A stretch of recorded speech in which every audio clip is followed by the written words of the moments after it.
નમસ્કાર દર્શક મિત્રો, હું છું રૂપલ લુણીચિયા. સંપૂર્ણ ન્યૂઝમાં આપનું સ્વાગત છે. ચૈત્ર મહિનો એટલે દેવી દેવતાઓનો મહિનો ગણવામાં આવે છે. જ્યારે આ મહિનામાં માતાજીની અસીમ કૃપા પરિવાર પર બની રહે તે માટે અનેક જગ્યાએ માતાજીની જાતર રમેલનું આયોજન કરવામાં આવતું હોય છે.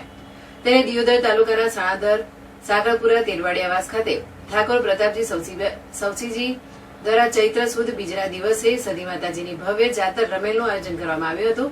જેમાં રમેલમાં પધારેલ મહેમાનોનું સ્વાગત કરવામાં આવ્યું હતું. જ્યાં મોડી રાત સુધી કલાકાર રાયમલ પાડીવાડા દ્વારા માતાજીના ગુણગાન ગાઈ રમેલમાં રમઝટ બોલાવી હતી. જેમાં બીજા દિવસે સવારે તેલ ફૂલનો પ્રસંગ યોજવામાં આવ્યો હતો અને ભોજન પ્રસાદ લઈ સૌ કોઈ ભક્તો છૂટા પડ્યા હતા. આ પ્રસંગે વિધાનસભા સીટના ઉમેદવાર જ્ઞાનીબેન ઠાકોર પણ રમેલમાં ઉપસ્થિત રહી આશીર્વાદ લીધા હતા. તેમજ વાલાજી સંકરાજી ઠાકોર, બળવંતજી સવસીજી ઠાકોર, કાળોજી વાલાજી ઠાકોર, જીવરાજભાઈ ભૂપાજી પાડીવાળા વગેરે ભુવાજીઓ તથા મોટી સંખ્યામાં ભક્તો ઉપસ્થિત રહ્યા હતા.